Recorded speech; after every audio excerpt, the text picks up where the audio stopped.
자극적인 문구로 도심 미관을 해칠 뿐 아니라 교통사고 위험까지 높이는 불법 현수막, 지역 곳곳이 현수막 공해로 몸살을 앓고 있습니다.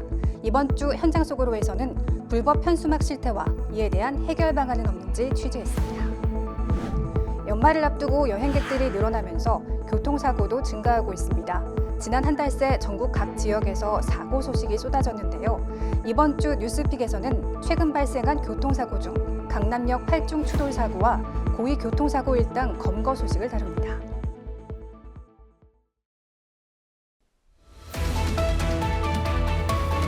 시청자 여러분 안녕하십니까? 11월 8일 법률방송 현장과 사람 시작하겠습니다. 최근 번화가나 유동인구가 많은 곳을 지나다 보면 쉽게 마주칠 수 있는 풍경이 있죠. 바로 거리 곳곳에 걸린 현수막인데요. 과격한 표현에 통행 방해까지 현수막 공해로 인한 시민들의 불편이 이어지고 있습니다. 해결책은 없을까요? 신예림 기자가 취재했습니다.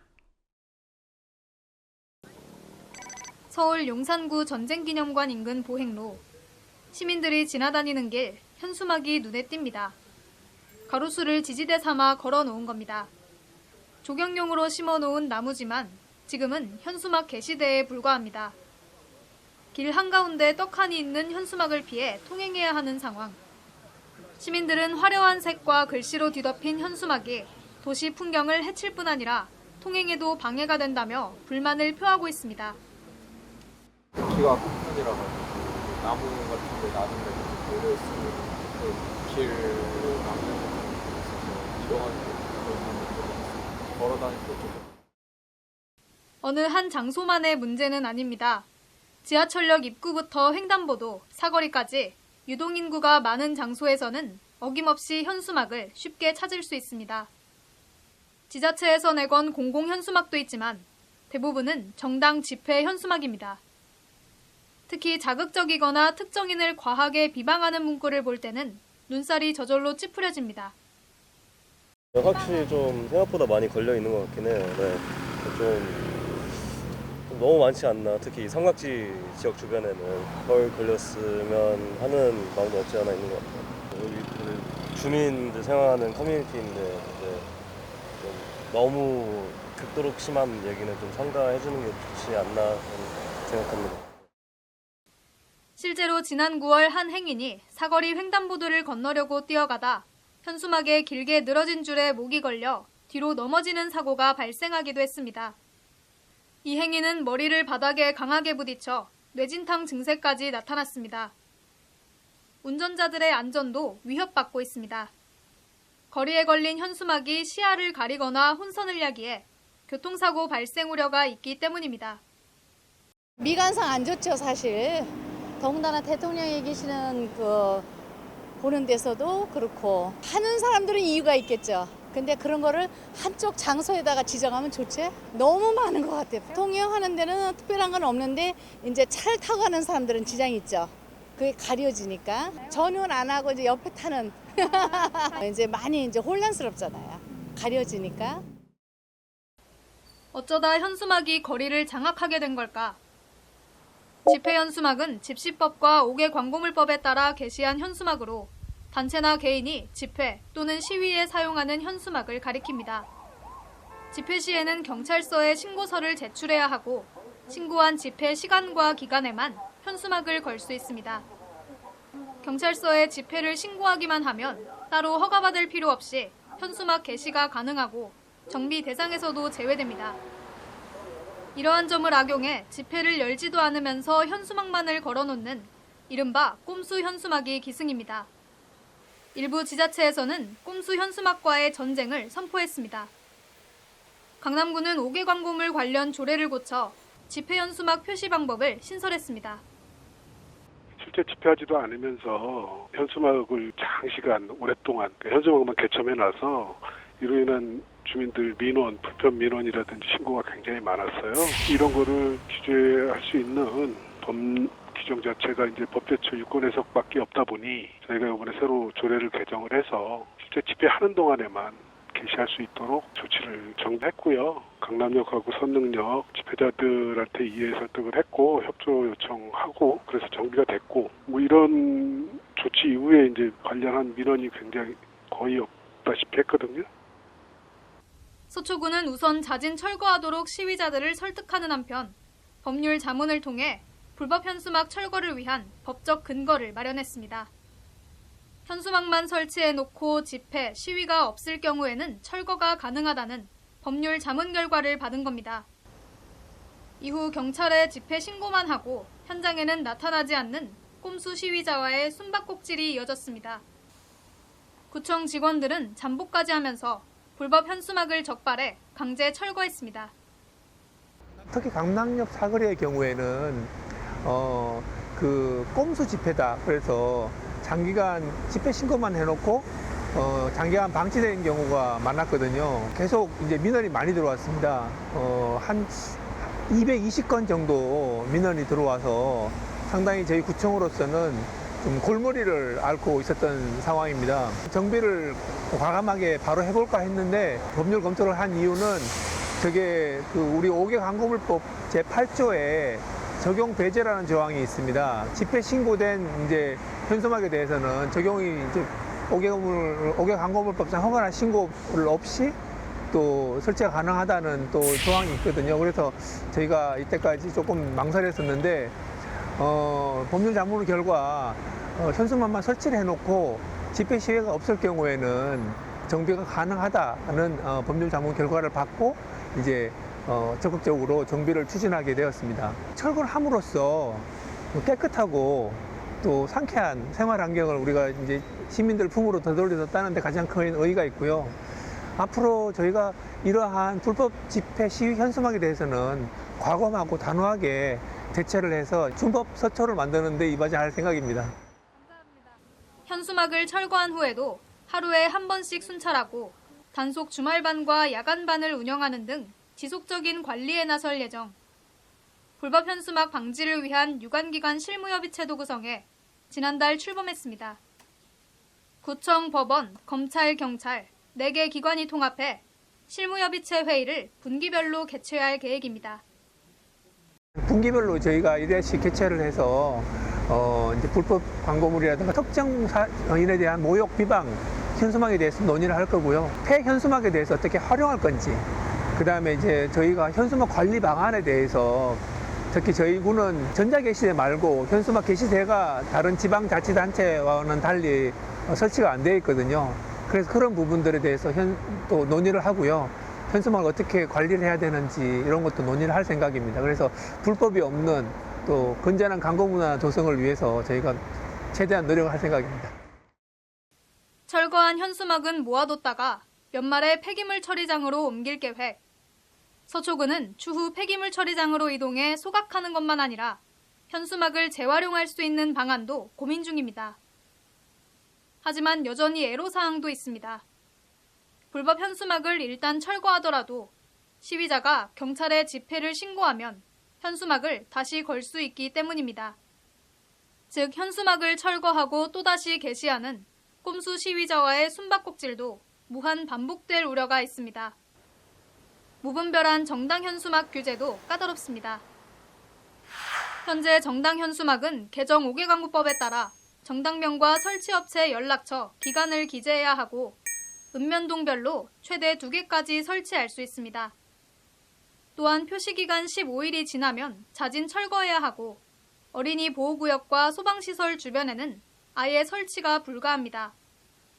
그러나 현수막에 쓰여있는 과격한 표현과 문구에 시민들의 피로도가 높아지는데도 관련 기준이 없어 지자체 차원에서 철거가 어렵고 표시 기간이 지났음에도 설치자가 자체 철거하지 않아 현수막이 그대로 걸려있기도 합니다.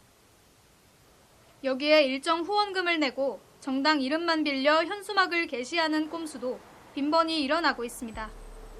표현의 자유인가, 길거리 공해인가, 도심을 뒤덮은 골칫거리 현수막, 시민 불편 해소를 위해 보다 집중적이고 강화된 방침이 필요할 것으로 보입니다. 법률방송 신예림입니다. 스튜디오에 나온 신예림 기자와 관련 내용 이어서 이야기해보겠습니다. 신 기자, 불법 현수막 문제가 심각하다고요? 네, 불법 현수막은 도시 미관을 해칠 뿐만 아니라 보행자와 운전자의 시야를 방해해서 안전을 위협하는 등 다양한 문제를 야기하고 있는데요. 이른바 현수막 공해라고 불릴 정도로 불법 현수막으로 인한 시민들의 불편이 이어지고 있습니다. 관련해서 띄워진 자료를 보시면요.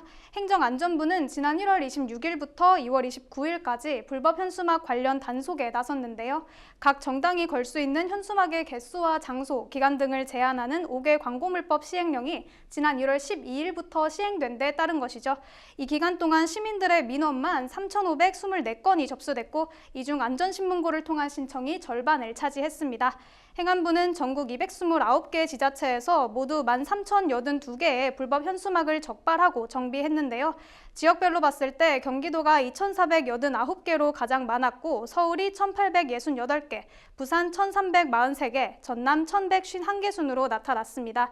이 같은 결과로 봤을 때 특히 도심 지역에서 현수막 공해 피해가 심각한 것을 알 수 있었습니다. 위반 유형별로는 설치 기간이 64%로 가장 많았고 설치 방법이 17%, 어린이 보호구역 등 금지 장소 위반이 9%로 뒤를 이었습니다. 네, 그렇군요. 어떤 현수막들이 불법으로 분류되나요? 먼저 일반 현수막은 지방자치단체에 신고하지 않거나 별도의 허가 없이는 현수막을 내걸 수가 없고요. 지나치게 주위 경관을 해치고 통행을 방해하거나 추락 위험이 있는 경우, 유해 정보 등을 포함하는 경우 불법 현수막으로 간주합니다. 또한 지정된 게시대가 아닌 신호등이나 가로수, 전신주 등에 게시된 현수막도 모두 불법입니다. 정당 현수막은 정당 활동을 보장하기 위해서 2022년 12월부터 허가나 신고 없이 15일간 게시할 수 있도록 하는 등 규제로부터 상대적으로 자유로운데요. 다만 이 개정 5개 광고물법이 올해 초부터 시행됨에 따라서 행정동당 2개까지만 걸 수 있고 어린이 보호구역과 소방시설 주변, 교통안전을 방해하는 곳에는 설치할 수 없습니다. 또한 현수막 규격은 10제곱미터 이내로 제한하고 현수막에는 정당 이름과 연락처, 표시 기간을 꼭 표기해야 합니다. 글자 크기 규정은 5cm 이상, 보행자와 운전자의 시야 확보를 위해 횡단보도 부근에서는 지상 2.5m 이상 높게 걸어야 합니다. 마지막으로 게시 기간이 지나면 자진해서 철거해야 합니다. 불법 현수막으로 장기간 불편을 겪는 시민들이 많은데요. 만약에 불법 현수막을 무단으로 철거할 경우에는 어떻게 되나요? 네, 이 불법 현수막이 보기 싫다고 해서 무단으로 철거하는 행위를 해서는 안 됩니다. 자칫 이 재물손괴죄로 처벌받을 수 있기 때문인데요.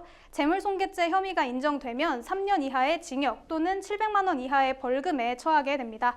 불법 현수막이라고 해도 엄연히 개인의 소유물인 만큼 타인이 임의로 철거하거나 수거할 경우 형법상 재물손괴죄에 해당하고요.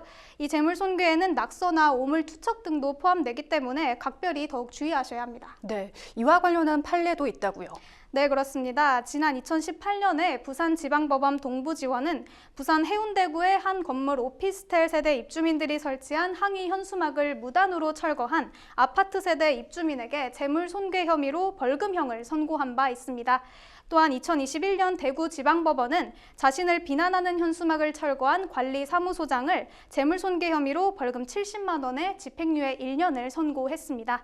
공무원들이 고소당한 사례도 있는데요. 같은 해 춘천시 공무원들은 가로수에 걸린 현수막을 철거했다가 재물손괴 혐의로 고소당했고 이들이 지난해 약식 기소돼서 벌금 50만 원을 선고받은 사실이 알려지면서 논란이 되기도 했습니다. 1인 시위는 집회가 아니기 때문에 현수막도 신고 대상이 아니라는 이유였는데요. 다행히 이후 정식 재판을 청구해서 무죄 판결을 받아내면서 일단락됐습니다. 네, 그렇다면 불법 현수막을 발견했을 때 어떤 조치를 취할 수 있을까요? 앞서 말씀드렸던 것처럼 개인이 무단으로 현수막을 철거하게 되면 자칫 소송에 휘말릴 수가 있기 때문에 관할 구청에 먼저 문의해서 철거를 요청하시는 것을 권장드립니다. 하지만 신고한다고 하더라도 직접 수거가 아니고 지자체 철거까지도 시간이 다소 걸리기 때문에 실효성이 떨어진다는 지적도 나옵니다. 네, 지자체에서 불법 현수막 차단을 위한 노력을 이어가고 있죠. 네, 앞선 리포트에서 보신 것처럼 강남구는 조례 개정, 서초구는 법률 자문을 통해서 불법 현수막 없는 거리 만들기에 나섰는데요. 특히 집회 신고만 해놓고 현장에는 오지 않는 이른바 꼼수 시위자들을 단속해 불법 현수막을 집중 철거했습니다. 그럼에도 불구하고 남아있는 우려가 있다면요? 네, 철거 이후에 또 집회 신고를 해서 이 현수막을 다시 내거는 문제도 있지만 사실 더 큰 문제라고 한다면 정당 현수막입니다. 사람이 많이 다니는 지역에는 어김없이 정당 현수막들을 쉽게 찾을 수 있고 여기에 간혹 비방, 혐오 문구가 적힌 현수막들을 보면 눈살을 찌푸리게 되는데요. 그런데도 이 정당 현수막은 관할 지자체에 신고하거나 따로 허가를 받을 필요가 없습니다. 관련 규제가 있기는 하지만 일반 현수막보다 느슨할 뿐더러 관련 단속도 제대로 이루어지지 않고 있다는 지적이 꾸준히 나오고 있습니다. 이에 몇몇 지자체에서는 정당 현수막 난립을 막겠다며 규제 조례를 만들었는데요. 이마저도 가로막힌 것으로 보입니다. 인천광역시는 지난해 6월에 정당 현수막 난립을 규제하는 내용의 조례를 시행했습니다. 광주와 울산, 부산 등 다른 광역단체도 무분별한 정당 현수막 설치를 제한하는 내용의 조례를 제정했는데요. 그런데 얼마 전 이 대법원은 조례들을 무효로 판결 내렸습니다. 하위 법령인 조례가 상위법보다 엄격하게 규정한 것은 법령에 위배된다는 것인데 정당 현수막 난립을 방지하기 위한 관련 조례들이 효력을 잃게 된 것이죠. 김건희를 즉각 수사하라와 같은 내용이 담긴 진보당 현수막도 다시 거리에 모습을 드러냈습니다. 특정인의 실명을 표시해 비방하면 안 된다는 서울시 조례를 근거로 해당 현수막을 강제 철거한 송파구와 서대문구의 조치를 취소해달라는 행정소송에서 진보당이 이겼기 때문인데요. 서울행정법원도 앞선 대법원 판결과 마찬가지로 지자체 조례가 상위법인 5개 광고물법보다 엄격하게 규정할 수는 없다는 이유를 들었습니다. 이 법적 판단과는 별개로 정당 현수막의 이 비방적이고 모욕적인 표현이 문제가 있다는 거에 대해서는 많은 분들이 공감하실 텐데요. 다만 현재 현수막 문구를 구체적으로 제한하는 법은 없어서 이게 정쟁을 부추기고 피로감을 높인다는 입장과 표현의 자유를 침해해서는 안 된다는 입장이 팽팽히 맞서고 있습니다. 네, 현수막 공해로 인한 시민들의 불편이 큰 만큼 개선이 시급해 보입니다. 오늘 여기까지 듣겠습니다.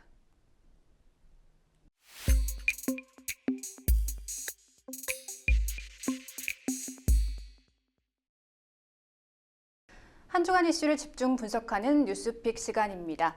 이번 주는 연이어 쏟아져 나오는 교통사고 소식 중 강남역 8중 추돌 사고와 고의 교통사고 일당 검거에 대해서 자세히 알아보겠습니다. 조 기자, 이야기에 앞서 최근 연말을 앞두고 교통사고가 급증하고 있다죠? 네, 연말 모임은 물론 단풍을 즐기기 위해 유명산이나 관광지를 찾는 사람이 늘면서 교통사고도 잇따르고 있는데요. 2020년부터 3년간 통계에서도 10월과 11월에 교통사고가 가장 많이 발생해 주의가 요구됩니다.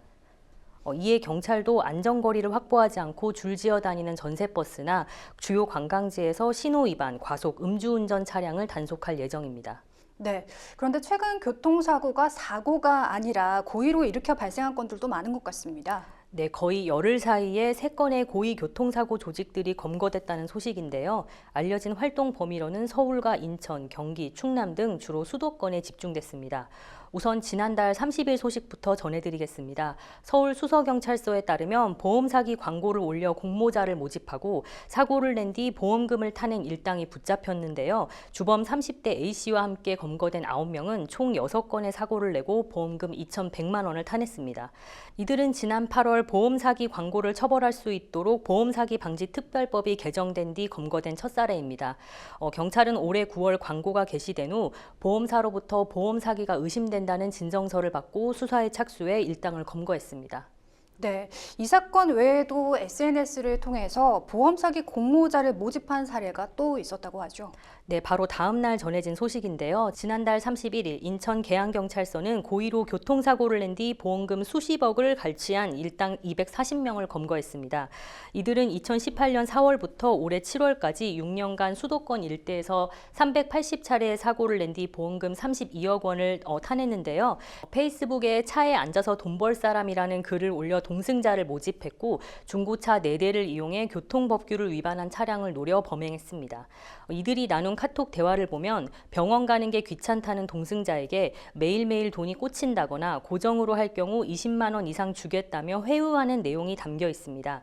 또한 경미한 사고에도 합의금을 더 받아낼 목적으로 병원에 입원을 하기도 했는데요. 주범 10명은 가로챈 보험금과 합의금으로 유흥비와 도박비에 주로 사용했고요. 동승자로 가담한 230명은 건당 10만 원에서 20만 원을 챙겼습니다.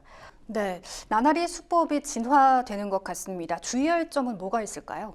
네, 피해 사례를 보면 교차로 좌회전 시 차선 침범 등 교통법규 위반 차량이 주요 범행 대상이었는데요.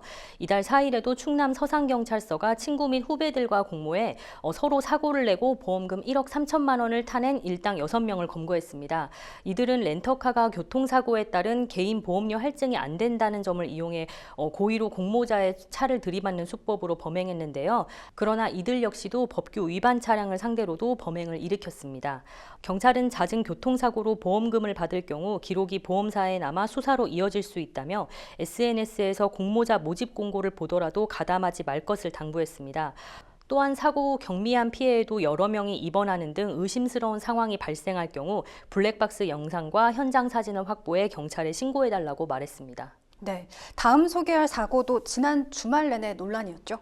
예, 맞습니다. 지난 2일 20대 여성 A씨는 강남구 역삼동 국기원 입구 사거리에서 테헤란로 방향으로 향하던 중 차량 6대를 들이받는 사고를 냈는데요. 이후 역주행을 이어간 A씨는 오토바이 한 대와 추가로 충돌해 자신의 차량을 포함해 8중 추돌 사고를 냈습니다.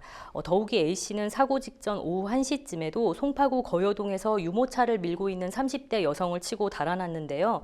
이미 많은 분들이 알고 있듯 A씨는 면허가 없었고요. 이전에도 어머니 차량을 몇 번 몰았다고 진술한 것으로 알려졌습니다. 네, A씨가 사고 직후 어머니와 통화한 내용도 공개가 됐죠. 네, 그렇습니다. 보도에 따르면 A씨는 시동을 끄라는 어머니 말에 시동을 어떻게 끄는지 모르겠다고 말했는데요. 어머니가 사고 당일 딸인 A씨가 차를 몰고 가려고 하자 말렸지만 소용이 없었다고 말한 것으로 알려졌습니다. 네, 현재 A씨의 조사는 어떻게 됐나요? 현재 A씨는 도주 우려가 있다는 법원 판단에 따라 구속된 상태입니다. 앞서 조사 결과 A씨는 음주운전은 아닌 것으로 확인됐습니다. 다만 경찰 조사에서 신경안정제를 복용해 정신이 없었다는 취지로 진술했는데요. 평소 불면증을 앓고 있다고 말한 것으로 알려졌습니다. 이에 경찰은 정상적인 처방을 받은 것인지 추가로 확인하겠다는 계획입니다. 또 지난 4일 약물 운전 여부를 확인하기 위해 국과수에 정밀 감정을 의뢰했습니다. 네, 이 사건으로 다시 약물운전 논란이 커지고 있는 것 같습니다. 작년 8월에도 강남구에서 프로포폴을 투약한 뒤 차량을 운전하다 행인을 숨지게 한 롤스로이스 사건이 있었죠.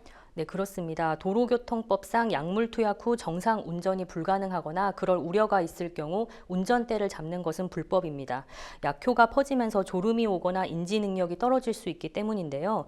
약물의 범위엔 마약류와 대마는 물론 수면제로 쓰이는 졸피뎀이나 신경안정제 계열인 디아제팜 등 향정신성 의약품도 포함됩니다.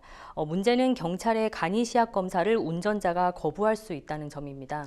불법 행위인데 왜 검사를 할 수가 없죠? 네, 우선 약물운전 의심자에게 적용되는 법 조항이 없는 상태입니다. 또한 정식 검사를 진행하기 위해선 법원으로부터 영장을 발부받아야 하는데요. 경찰의 약물 단속 강제성을 부여하는 도로교통법 개정안이 현재 국회 행안위에서 한 달째 계류된 상태입니다.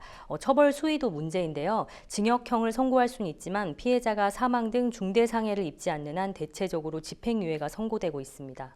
네, 최근 약물 운전이 증가하고 있고 중대한 피해가 발생할 우려가 큰 상황인데 집행유예는 처벌 수위가 너무 약한 것 같은데요. 네, 맞습니다. 경찰청에 따르면 약물운전으로 인한 면허 취소는 2019년 57건에서 지난해 121건으로 4년 만에 2배 가까이 늘었습니다. 올해도 9월까지 90건이 발생했는데요. 실제로 지난 5일에도 서울 관악경찰서는 중앙차선을 침범해 차량 2대를 들이받은 40대 남성 B씨를 붙잡았습니다. B씨는 경찰에 신경안정제를 복용했다고 말했지만 차량에서는 대마가 발견됐고요. 간이시약 검사 결과 대마 양성 반응도 나왔습니다. 이처럼 약물운전으로 인한 피해가 늘고 있음에도 단속 자체가 어렵다 보니 근절에 한계가 있다는 지적이 나오고 있습니다. 네, 잘 들었습니다. 약물운전도 음주운전에 준하는 규제가 속히 마련돼야겠습니다. 이번 주 뉴스픽은 여기까지입니다. 화제의 사건과 사회 현안을 인물을 통해 조명하는 시간 피플입니다. 북한의 러시아 우크라이나 전쟁 파병으로 전 세계 정세가 격화하고 있습니다. 파병 북한군이 이미 우크라이나 군으로부터 공격받았다는 소식도 들리는데 안타까운 건 김정은 일가 체제 유지 희생양으로 내몰린 북한의 청년들이겠죠. 이번 주 피플에서는 석대성 기자가 인민군 연대장 출신 탈북민을 만나 현 북한군 전력 실태와 전쟁 이후 북한 내부 정세가 어떻게 바뀔지 등을 듣고 왔습니다.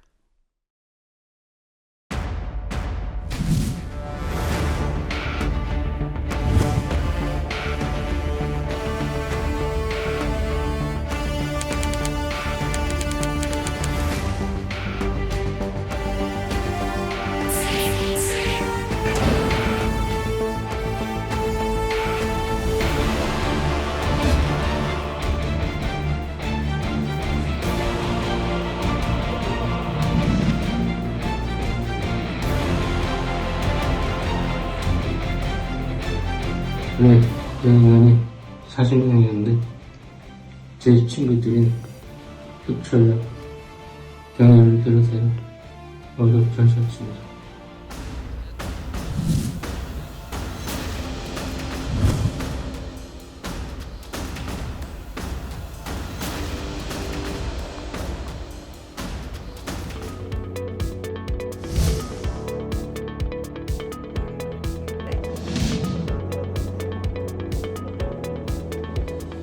네, 오늘은 좀 특별한 분을 모셨는데요. 북한에서 연대장을 하셨던 임강진 선생님 모시고 한번 얘기해 보겠습니다. 간단하게 먼저 자기소개 좀 부탁드릴게요. 네, 저는 북한에서 포병 지휘관을 하다가 탈북해서 온 임강진이라고 합니다.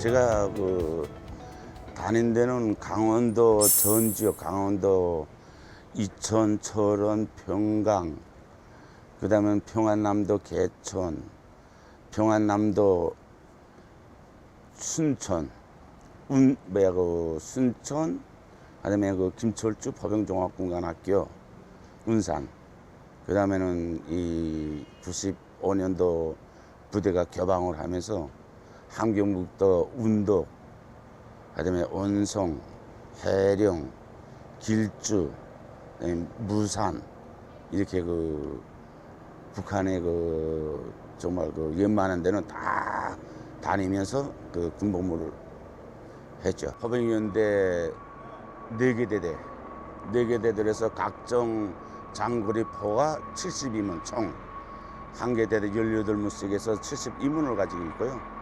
인원으로 보게 되면 1,500명 정도를 데리고 있는 거죠. 현 북한군 전력 상태가 궁금한데요. 현재 북한의 전력 상태는 매우 심각한 상태에 있는 거죠. 제가 최전년에 있을 때도 그렇고 후방 군단에 있을 때도 그렇고 한 개 중대 보병 한 개 중대가 120명 중대이고 포병 중대가 86명, 편제가 이렇게 돼 있는데 그때 당시도 군대 이 역량이 딸리니까 70%만 보장이 돼도 100% 보장돼 있는 걸로 실지는 120명이 보장돼야 되는데 보병 중대들에 그저 80명 내지 90명밖에 채우질 못했어요. 그러니까 이 매해마다 제대되고 입대되고 세대 교체는 계속 되는데 이걸 빨리 제대된 것만큼 보충이 돼야 되는데 보충할 수 있는 이 인적 자원이 부족하니까 대지는 못하고 제대는 시켜야 되겠지. 제대시키면은 부대의 전투력이 약화되겠지. 그러니까 원래 남자들이 10년 복무인데 제대시키자니 부대가 인원이 보충 못 받으니까 그걸 제대를 못 시켜서 33살에 34살까지 하전사 복무를 하다가야 보충되는 순서대로 제대되는 게 대다수인데 현재 북한의 이 인적 잔재는 보장 자체가 어려운 거죠. 파병한 이유는 무엇이라고 좀 보시는지. 이미 전에 러시아하고 관계상 문제에서 푸틴이도 왔다 가고 왔다 간 그 과정에 군사적 이런 협력도 했을 거고 앞으로 전쟁이 일어나게 되면 무슨 이런 협력 관계 더 공고가 되고 이런 관계가 있겠지만은 어쨌든 전략적으로 볼 때는 김정은은 김정은으로서 자기 믿는 목적이 있을 거고 푸틴은 푸틴을대로 또 자기 목적이 있을 거고 여기 합의돼 가지고 합의된 조건에서 멀리긴 몰렸는데 기본 목적은 대륙간 로켓 이게 지금 현재 북한이 미약하잖아요. 핵 기술 그다음에 대륙간 단독 로켓의 최고도에서 4,000도 이상의 열에 견딜 수 있는 이런 데서 최고도 각도에서 자기 목적지에 날릴 수 있는 이런 최첨화된 기술에 도달하지 못했거든요. 이 기술을 러시아에서 받는데도 기본 원인이 있지만은 그런 군사적인 협력도 있겠지만은 기본은 김정은의 정치 자금 문제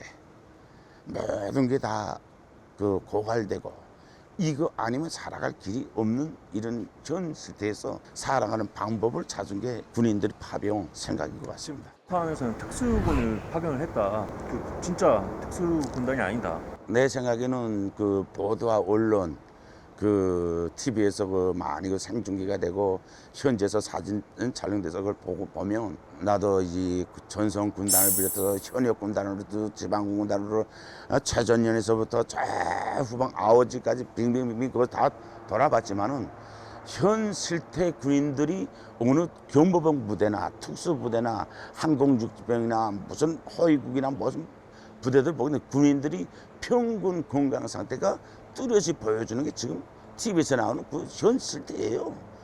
뭐 특수부대라고 해서 몸이 더 좋거나 키가 크거나 무슨 이런 건강 상태가 더 강화된 거 아니고 특수부대일수록 훈련 일정은 더 힘든 거고 천리 행군, 덜마 40년 매주 덜마 40년 행군 이거 행군하고 그 다음에는 이 여기 훈련에 맞게끔 먹는 문제가 따라서 해야 되는데 현실적으로 북한이 그 식량 문제는 날이 갈수록 더 그 전사들한테 차려지는 그 몫이 적어지고 진짜 그 특수 전력을 투입을 못 시킨다. 한 개 군단, 한 개 사단, 그래서 한 개 료단, 연대 이걸 뽑아서 절대 투입을 할 수가 없어요. 전략적으로 볼 때 한 개 료단이라면은 한 개 여단을 뽑아서 이걸 하게 되면 이 여단을 다른 그분들을 보충해가지고 이걸 그 수준에 올려 세우자면은 3, 4년 이렇게 키워줘야만이 이게 그때 육성되고 단련된 정말 그 군대의 물을 먹은 체질이 나오는데 그 이때한 전사들을 군대 물을 먹이자면 3, 4년은 걸려야 그래도 군대 물을 먹었다 하지 10대, 20대 초반 여 상태 가지고는 절대 군대의 물 정신적으로 육체적으로 사상적으로 이게 완벽할 수가 없는 거죠. 파병 지금 북한군 이 귀순을 좀 유도할 방안이나 이런 거. 현재 그 북한 군인들이 그 심리적 상태는 현재 그 부대 안에서 많은 교육과 강의를 집체적으로 그 진행을 했을 거예요. 당과 수령을 위해서 한 목숨 바칠 각오를 가져야 한다. 적에게 절대로 포로되면 안 된다. 적에게 포로되게 되면 자폭을 해야 된다. 이런 결사 각오의 정신으로 교육하고 그 또 교육을 했을 겁니다. 너네는 파병이 아니다. 너는 가서 지원해주는 군인들이다. 그래서 가서 지원해 주는 것만큼 당과 수령의 믿음 이걸 잊지 말고 내 피땀으로 해서 전쟁 마당에서 자기 피땀으로 이 당과 수령의 믿음에 보답해야 된다. 이런 각오를 해서 보낸 것만 사실이에요. 보냈는데 보내게 되면은 한 개의 사단 그 공격과 방어를 하자면은 거기에 따르는 무장 장비가 따라야 되는 거죠. 그렇다고 해서 북한에서 쓰던 지휘체계 그대로 땅크, 자동보총, 기관총, 비포 무슨 이 각종 한 개 사단의 편제무기를 그대로 가져갈 수는 없는 거고 낯설고 물서른 이국 땅에서 러시아 말도 통하지 않는 이런 그 지역에서 생지역에서 여기서 그 보급을 받아 가지고 첫 번째는 먹는 문제예요. 두 번째는 탄약, 보급 문제예요. 세 번째는 지휘 체계 문제예요. 이 문제가 완성이 되자면은 전사들이 그 이 심리적인 상태가 북한에 있을 때는 정말 내 목숨 바쳐서라도 당과 수령을 위해서 한 목숨 바치겠다고 했지만은 일단 두만강을 넘는 그 순간부터 정신적으로 육체적으로 모든 게 변화가 됐을 것이다. 이건 확고하다는 거. 또 우크라이나, 러시아, 우크라이나적 전선의 파견이 다 됐는데 이 상태에 대해서는 전사들의 심리는 더 조여질 대로 조여진 상태이기 때문에 여기서 이 사람들이 전사들이 포탄이 떨어져 가지고 옆에 사람을 죽은 거 봤나, 총을 실컷 쏴보기로 했나, 그렇다고 해서 전투를 지행을 해봤나, 전투 조직을 해봤나, 이런 경험과 교훈이 하나도 없는 정말 삽과 꽃갱이밖에 모르는 이런 전사들인데 그런 충성심이 내 육체 하나만 믿고 그 좀 허약한 그런 육체에서 그런 당과 수령에게 충성을 한 번 바쳐서 충성하겠다. 죽을 때까지 그런 각오가 지속되겠냐? 절대 죽어도 안 됩니다. 그러니까 이제 전쟁을 겪어보고 여기서 자기 살 길을 꼭 찾을 겁니다.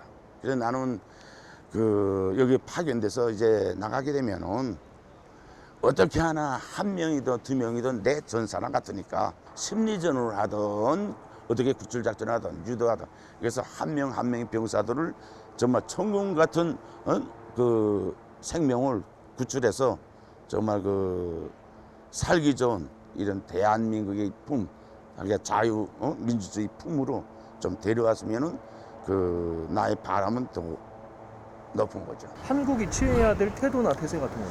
우리 지금 그 대한민국에서 야당이나 여당이나 지금 그 놓고 보게 되면은 현 정세에 대해서 너무 이 비관적으로 생각하고 이걸 심각하게 받아들이지 않는 게 기반 그 절실한 이 문제예요. 특히 야당 같은 거는 싸움하러 나간 게 아니라 무슨 뭐 훈련하러 나갔다. 이거는 맞지도 않는 정말 그 태도고 진정으로 내 새끼, 내 자식들이 그 나갔다. 북한도 우리 한 영토의 우리나라 자손들이란 말이죠. 우리나라의 자손들이고 우리나라의 정말 그 미천이란 말이지.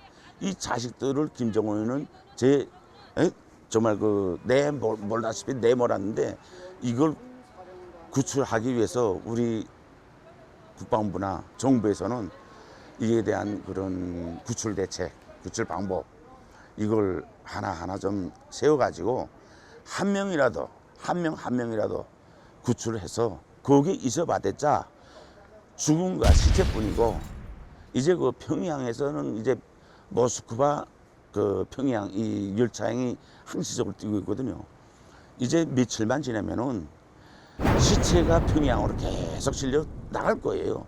실려 나가게 되면 평양은 그야말로 이 수궁에 빠질 수밖에 없는 거예요. 소문을 내지 말자 해도 소문이 저절로 나는 거예요.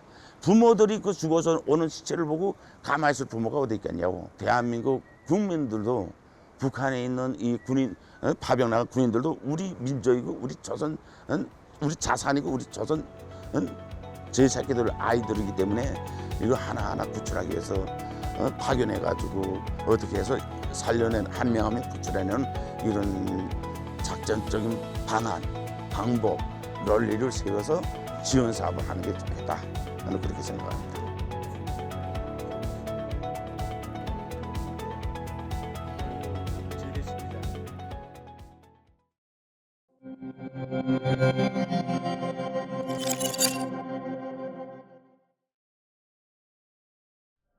최근 결혼식을 했더라도 혼인신고를 늦게 하거나 여러 사유로 인해 혼인신고를 하지 않고 사는 사실혼 부부들이 많아지는 추세입니다. 완벽한 상속, 오늘은 이러한 사실혼 관계인 배우자의 상속 권리를 비롯한 사법상 권리에 대해 알아봅니다. 대한배녀빈증 상속 전문 변호사, 법무법인 율쌤 허윤규 변호사와 함께합니다. 어서 오세요. 네, 안녕하세요. 네, 최근 들어 혼인신고를 하지 않고 부부 생활을 하는 경우를 예전보다 많이 볼 수 있는데요. 이러한 사실혼이 문제가 되는 것은 사실 비단 상속 권리에만 한정되는 것 같지는 않습니다.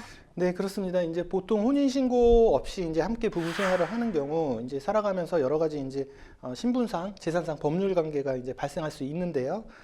당사자 중 한 명이 사망하는 경우 그 상대방이 상속권 내지는 또는 뭐 여러 가지 이제 공법상 권리를 유지하게 되는지가 가장 대표적인 문제이기도 하지만요. 꼭 사망한 경우가 아니더라도 사실혼 관계를 이제 유지하다가 그 관계가 해소되는 경우에 즉 그 서로 헤어지는 경우에 흔히 이제 이혼처럼 위자료나 재산분할 청구권을 인정할 것인지도 이제 자주 발생하는 쟁점이 되기도 합니다. 사실혼은 혼인신고만 없지 사실상 실질상 또는 이제 부부관계의 실체가 있는 것이기 때문에 혼인신고를 전제로 하지 않는다면 일반 법률상 부부와 동일하게 취급을 하고요. 또 명확성, 획일성이 요청되는 상속권 등까지는 아직 인정되지는 않고 있습니다. 네, 그런데 혼인신고 없이 함께 생활한다고 해서 이 관계가 사실혼이다라고 할 수는 없을 것 같은데요. 이 상속권은 인정되지 않지만 그 외 사실혼은 법률혼에 준해서 이 법적 보호를 받고 있기 때문에 어떤 경우에 사실혼이라고 인정이 되는지 그 부분도 중요할 것 같습니다. 네, 맞습니다. 이제 흔히 남녀가 순수하게 이제 동거 생활을 하는 것만으로는 당연히 사실혼 관계가 인정될 수는 없는 것이죠. 혼인신고만 안 했지 사실상 누가 보더라도 부부관계였다는 점이 인정되어야 하는데요. 이에 대해서는 우리 법원은 두 가지 요건을 제시하고 있습니다. 네, 어떤 요건인지도 좀 설명해 주시죠. 우리 법원은 그 사실혼에 대해서 첫째는 이제 당사자 사이에 주관적으로 혼인 의사가 있고, 네. 둘째 이제 객관적으로 사회관념상 또는 가족 질서적인 면에서 부부 공동 생활을 인정할 만한 그 혼인 생활의 실체가 있는 경우에 이제 사실혼 성립을 인정하고 있습니다. 쉽게 말하면은 주관적으로 당사자들 사이에 혼인할 의사가 있고, 객관적으로도 남이 볼 때도 혼인 생활의 실체가 있어야 한다는 것이죠. 네, 단순한 이성 교제 내지는 동거인 수준의 남녀 관계는 사실혼이 아니다라는 말씀이시군요. 네, 그렇습니다. 그러면은 혼인 신고가 없이 동거 생활을 하는 경우와 네. 이 사실혼의 구별이 굉장히 중요할 것으로 보이는데 네, 그 맞습니다. 기준이 되는 이 주관적 혼인 의사와 객관적 혼인 생활의 실체라는 말씀이 다소 추상적으로 다가오기도 하는데요. 실무에서는 사실혼의 성립을 구체적으로 어떤 요소를 보고 판단하게 되나요? 네, 너무 이제 어렵게 생각하실 필요는 없을 것 같고요. 주관적 혼인 의사는 뭐 결국 당사자 서로가 혼인의 의사로 살고 있는 그 사실을 말하는 것이고, 객관적 혼인 생활의 실체는 그 두 사람뿐만 아니라 주변인들도 모두 부부로 인식할 정도로 공동 생활 관계가 있으면 되는 것이고요. 구체적으로 판단할 때는 정말 이제 부부처럼 보이는 요소를 하나씩 생각해 보시면 될 것 같습니다. 네, 부부처럼 보이는 특징적 요소라고 한다면 네. 함께 오랫동안 공동 생활을 하는 것은 당연한 거고 네. 양가 가족들과 명절에 함께 인사를 나누거나 또 교류하고 이런 모습들이 사실혼의 대표적인 그런 징표가 되겠네요. 네, 정확하게 이제 말씀하셨고요. 뭐 동거 여부는 당연한 것이고 양가 가족들과의 이제 교류 여부 등도 모두 사실혼을 징표하는 것이 되죠. 그 외에도 이제 여러 가지가 있지만 가장 특징적인 것이 이제 자녀의 유무도 가장 기본적인 판단 요소가 되겠습니다. 네. 또 혼인 신고는 안 했지만 결혼식을 올렸다는 것도 중요하죠. 결혼식을 했다는 것은 모든 사람들한테 이제 우선 우리는 부부다라는 것을 이제 선포하는 것이니까 적어도 당사자끼리 주관적으로 혼인 의사가 있는 것이라는 그 주관적 그 요건은 분명히 인정된다고 할 수 있습니다. 그 외에도 우리 법원은 이제 경제적 공동생활 여부도 또 중요 판단 요소로 보고 있습니다. 네, 말씀해 주신 거에 따르면 결국은 어느 요소 하나하나가 중요하다기보다는 이 모든 요소를 종합적으로 고려를 했을 때 네. 서로 간의 부부로 인식함은 물론이고 이 주변인들도 두 사람의 관계를 부부로 인식할 정도의 공동 생활 관계가 입증되어야 한다는 것이군요. 정확하게 이해하셨습니다. 네, 그러면 이 단순한 동거가 아니라 사실혼이 인정되는 경우에는 어떤 차이가 있는 걸까요? 이 사실혼 배우자에게 특별히 인정되는 권리가 있다고 한다면요. 네, 대표적인 것이 이제 사실혼이 이제 파기되는 경우에 그 이혼에 준해서 재산분할 청구권이 있다는 것입니다. 네. 즉 사실혼 관계를 이제 유지하는 동안 부부가 공동으로 재산을 형성하고 재산의 유지 증식에 이제 기여했다면 그 재산은 부부의 공동 소유로 봐서 사실혼이 회수되는 경우에도 그 재산 분할을 청구할 수 있다는 것이 이제 우리 법원의 입장입니다. 네, 혼인 신고만 없지 사실상 부부 관계였다면 당연한 논리인 것 같은데요. 이혼과 같이 사실혼의 경우에도 위자료 청구권이 있겠죠? 네, 그렇습니다. 사실혼 유지 중 이제 일방 당사자가 정당한 이유 없이 이제 사실혼을 파기하거나 또는 이제 이혼 사유에 준하는 그 유책 사유로 파기되는 경우에 그 상대방의 정신적 고통을 배상할 책임을 지게 됩니다. 네. 다만 이제 양육비의 경우에는 이혼과 좀 다른데요. 사실혼 도중 자녀가 출산한 경우 조금 복잡해집니다. 사실혼 부부 사이에서 태어난 자녀는 혼외자로서 아버지와는 법적 친자 관계가 아니기 때문에 사실혼이 해소되더라도 그 친부에게 그 자녀의 양육비를 청구할 수 없는 것이 이제 원칙입니다. 네, 혼외자라고 해서 친부의 부양 의무를 인정하지 않은 것은 언뜻 이해가 잘 네. 되지는 않는데요. 이런 경우는 그럼 어떻게 해야 하나요? 예, 이런 경우에는 결국은 이제 인지 청구를 통해서 이제 해결을 해야 하는데요. 즉 그 자녀와 아버지 간 그 부자 관계 또 친생자로 인정받은 후에 아버지를 상대로 양육비를 청구할 수 있을 것입니다. 네, 그렇군요. 그러면 이번에는 이 사실혼 당사자 중에 한 분이 먼저 사망하게 될 경우 이 상속 권리는 어떻게 될까요? 우선 이 사실혼 배우자에게 상속권이 인정되는지와 관련해서 올해 3월에 헌법재판소 판결이 있었죠. 네, 사실혼 배우자의 상속권에 대한 이제 헌재 판결이 이제 올해 초에 있었는데요. 네. 그 사안을 이제 간단히 말씀을 드리면 사실혼 관계에 있는 이제 A와 B라는 이제 부부가 있었습니다. 근데 그 A와 B가 이제 사실혼을 유지하다가 B가 갑자기 이제 병원으로 돌아가셨는데요. 네. 그 후에 이제 사실혼 배우자인 A는 그러니까 검사를 상대로 해서 그 혼인 관계의 존재 소송을 제기를 해서 사실혼 관계를 인정을 받았고, 그러했던 이유는 자기한테 이제 상속권을 받기 위해서, 사실혼 배우자로서 상속권을 인정받기 위해서 사실혼 존부 확인 소송을 받은 이후에 사실 A, B 사이에는 자녀가 없었고, 또 이제 돌아가신 B한테는 직계 비속도 없지만 직계 존속도 없기 때문에 B의 형제 자매들이 법정 상속을 받게 되었었는데요. 네. 사실혼 배우자가 법률상 배우자와 같이 똑같은 이제 상속권이 있다고 주장하면서 상속재산 반환 소송을 제기를 했습니다. 그 소송에서 이제 쟁점이 된 것이, 민법에서는 법률상 배우자가 아닌 사실혼 배우자한테는 상속권이 인정되지 않기 때문에 그러한 그 민법 규정이 그 헌법 위반이라고 해서 또다시 이제 헌법 재판을 걸게 된 것인데요. 네. 그 사건에서 그 상속권이 부정되는 조항에 대해서도 소송을 걸었지만, 혹시 그 상속권이 인정이 되지 않더라도 만약에 이제 사실혼 배우자의 일방 당사자가 사망하게 되면, 그 아까 말씀드렸던 그 배우자가 생존해 있을 때 그 사실혼 파기 때 인정되던 재산 분할 청구권 또 인정돼야 되는 거 아니냐, 이 두 가지를 가지고 이제 헌법소원을 청구하게 됐었습니다. 네, 이 내용을 보면 10년 이상 이분들이 사실혼 관계를 유지하다가 사실혼 배우자가 사망을 했고, 그 후에 형제들에게 상속권이 넘어가면서 이 사실혼 배우자가 소송을 제기한 거죠. 네, 그렇습니다. 과거에도 유사한 헌재 판례가 있었다고 알고 있는데 이번에도 이 사실혼 배우자의 상속권이 인정되지 않았네요. 네, 맞습니다. 이제 두 가지 청구 원인 중에 일단 상속권에 관련해서 이제 합헌으로 판단을 했습니다. 네. 그 이유를 살펴보면, 그 민법의 상속권 조항이 이제 사실혼 배우자에게 상속권을 인정하지 않는 것은 상속인에 해당하는지 여부를 객관적인 기준에 의해 파악할 수 있도록 함으로써 상속을 둘러싼 분쟁을 방지하고 상속으로 인한 법률 관계가 조속히 확정시키고 또 거래의 안전을 도모하기 위한 것이라는 취지를 지적을 했고요. 사실혼 배우자는 이제 혼인 신고를 통해서 상속권을 가질 수 있었고, 네. 또는 이제 증여나 유증을 받는 방법으로도 상속에 준하는 효과를 받을 수 있다는 점이 이제 고려가 됐다고 합니다. 또 그리고 근로기준법이나 또는 국민연금법 등에 근거한 급여를 받을 권리도 인정된다는 점에서 이 조항이 상속권을 침해할 수 없다고 이제 봤습니다.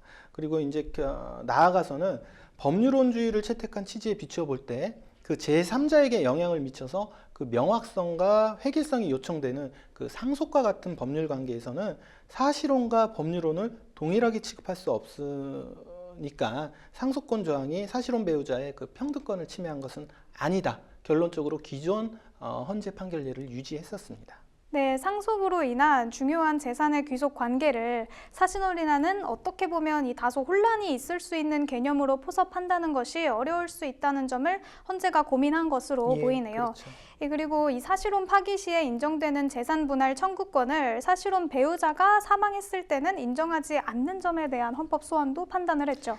네, 그렇습니다. 이 부분은 이제 상속권 문제와는 조금 다른 문제인데요. 즉 혼인관계 해소 사유에는 이제 이혼 또는 사실혼 파기와 같은 생전 그 해소 사유 외에도 사망도 사실은 사실혼 관계가 해소되는 것이니까 혼인 해소에 따른 재산 분할 청구권을 규정하면서 일방의 사망으로 사실혼이 해소된 경우에는 그런 그 재산 분할 청구권을 배제한 것이 부당하다는 것이 이제 청구 이유였습니다.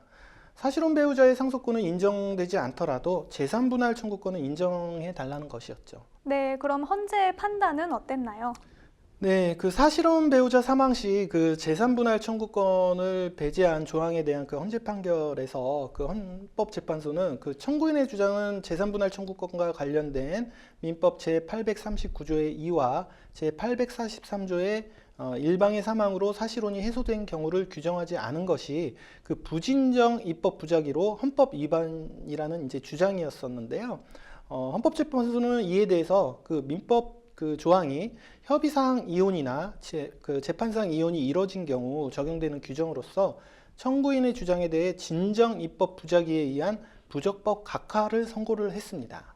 네, 이 청구인의 주장 자체가 네. 진정 입법 부작위에 해당한다는 이유로 아예 본안 판단 자체를 하지 않은 것인데요. 그렇습니다. 이 진정 입법 부작위라는 말이 좀 어려운데요. 그렇죠. 그 입법 부작위는 그 입법자가 이제 법률 제정 또는 개정 의무를 이행하지 않는 경우를 말하는 것인데요.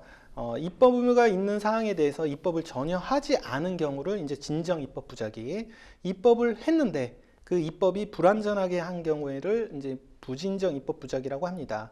그런데 이제 우리 헌법재판소는 진정 입법 부작위의 경우에 명시적인 어떤 입법 위임이 있음에도 하지 않은 아주 예외적인 경우를 제외하고는 그 심사 대상으로 보지 않고 있었고, 요번에 이제 헌재 판례도 요 조항에 대해서는 진정 입법 부작위다. 그래서 심사 대상에서 제외했다고 보시면 될 것 같습니다. 네, 그래도 어쨌든 이 사실혼 배우자에게 상속권이 인정되지가 않더라도 생전에 부부 공동 재산에 기여한 배우자에게 재산 분할 권리를 인정하지 않기 때문에 제가 보기에는 좀 부당한 것으로 보이는데요. 만약에 이 사실혼 부부가 공동 자금으로 취득한 아파트를 남편 단독 명의로 했다가 이 남편이 갑자기 사망하게 된 경우에는 아내는 상속권이 없어서 이 재산이 모두 다른 상속인에게 넘어가게 되면은 부당하지 않을까요? 네, 당연히 그렇죠. 그래서 이제 해당 헌재 판결에서도 그 사실혼 부부가 협력해 이룬 재산이 그 형성에 이제 아무런 기여도 하지 않은 다른 상속인에게 모두 기속되는 것은 이제 불합리한 것으로 그 사실혼 배우자의 재산권을 침해한다고 하는 그 3인의 소수 의견이 있었고요. 분명히 이에 대해서는 입법 정비가 필요하다고 이제 저도 생각은 하고 있습니다. 네. 마지막으로 사실혼 배우자에게 상속권은 인정이 되지 않더라도 기타 개별 법률에서 이 법률상 배우자에 준하는 권리들이 인정되고 있다고요? 네, 그렇습니다. 사실혼 배우자는 이제 민법에 의한 상속권은 인정되지 않지만 다른 법률에 의해 이제 일부 권리가 이제 보장되는데요.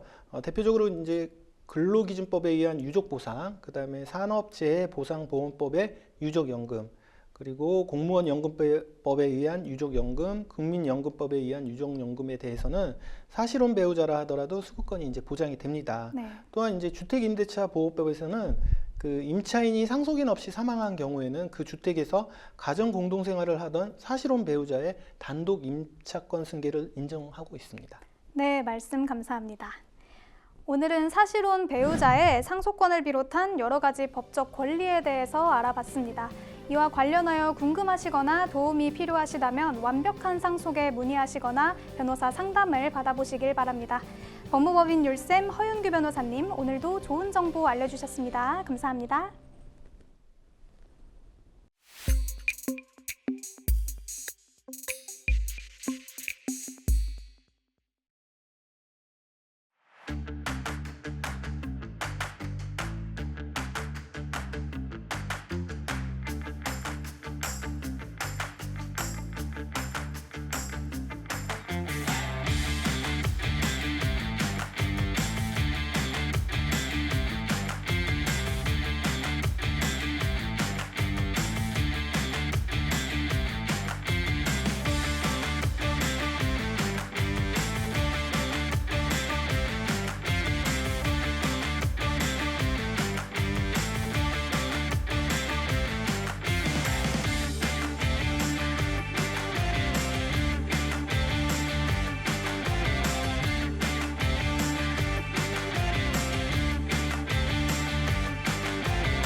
이번 주 현장과 사람은 여기까지입니다. 다음 주 더욱 좋은 내용으로 찾아뵙겠습니다. 고맙습니다.